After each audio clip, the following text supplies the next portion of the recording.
Praise the lord. సర్వాధికారి సర్వయుగములలో సజీవుడైన యేసుక్రీస్తునకు యుగయుగములు మహిమ ఘనత ప్రభావములు కలుగునుగాక. ఈ దినపు యేసయ్య జీవపు మాట. అపోస్తుల కార్యములు 11వ అధ్యాయం 23వ వాక్య భాగము. ప్రభువును స్థిర హృదయముతో అత్తుకొనవలెను. యేసయ్య మీదని ఆనుకొని ఆధారపడి ఆత్మీయాత్రలో ఆనందముతో ఆరాధిస్తూ ఆయన ఆగమమునకు సిద్ధపడుచున్న పరలోక పౌరులారా, జీవము గల దేవుని సైన్యములో చేరిన వారలారా, మనమందరము స్థిర హృదయముతో యేసయ్యను హత్తుకొని ఉండవలెనని వాక్యము హెచ్చరించుచున్నది.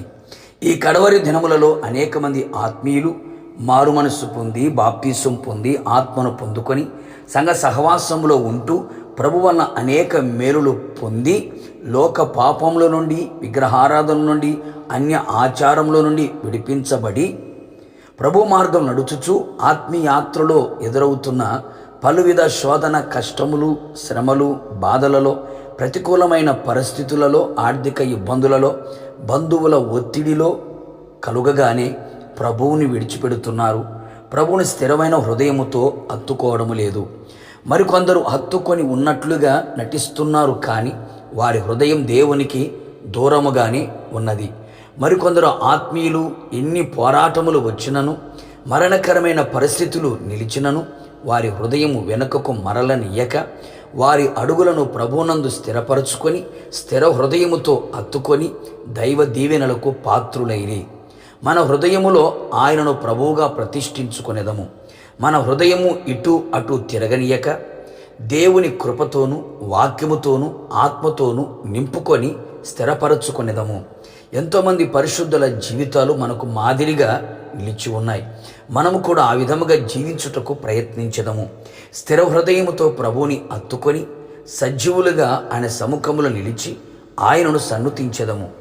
ఆయనకు లోబడి, ఆయనకే భయపడి, ఆయన ఆజ్ఞలు అనుసరించి, ఆయన మాట విని, ఆయన్ను సేవించి ఆయన స్థిర హృదయముతో హత్తుకొనేదము.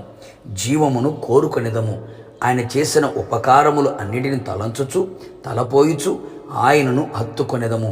ఆయనను హత్తుకొని ఆయన జనులుగా జీవించెదము. కావున దేవుని ప్రియ దైవ జనాంగమ, పరలోకములో యుగయుగములు ఆయనతో కూడా ఉండునట్లుగా ఈ లోకములో స్థిర హృదయముతో ప్రభువుని హత్తుకొని ఉండేదము. ఎలాంటి సమస్యలు, శోధనలు, విరోధమైన కార్యములు మన జీవితములో ఎదురైనప్పటికీ మన హృదయం జడిచిపోనీయక, వెనుకకు మరలనీయక స్థిరమైన హృదయముతో ప్రభువును హత్తుకొని ప్రభు రాకడ వరకు నిలిచి ప్రభుతో యుగయుగములు నిలిచెదముగాక. ప్రార్థన. పరిశుద్ధుడా, ప్రేమాస్వరూపి, నీ పరిశుద్ధమైన పాదములకి స్తుతి స్తోత్రములు చెల్లించుచు ఉన్నాం.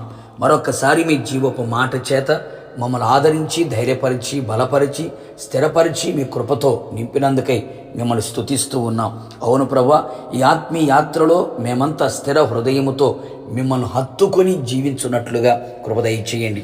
ఈ ఆత్మీయ పోరాటములు, ఈ విశ్వాస యాత్రలో, ఈ పరుగు పందెములో ఎదురవుతున్న ప్రతి విధములైన ప్రతికూలమైన కార్యములన్నిటిని కూడా ఎదిరించుచు, పోరాడుచు, జయించుచు ముందుకు కొనసాగునట్లుగా స్థిరమైన హృదయాన్ని ప్రతి ఒక్కరిలో మీరు కలుగు చేసి స్థిర హృదయముతో మిమ్మల్ని హత్తుకొని మీరు అక్కడ పర్యంతం నడిపించబడినట్లుగా కృపని, అభిషేకాన్ని మెండుగా నిండుగా దయచేసి మహిమ పొందమని యేసు నామములో అడిగి పొందుకొని ఉన్నాము తండ్రి, ఆమెన్.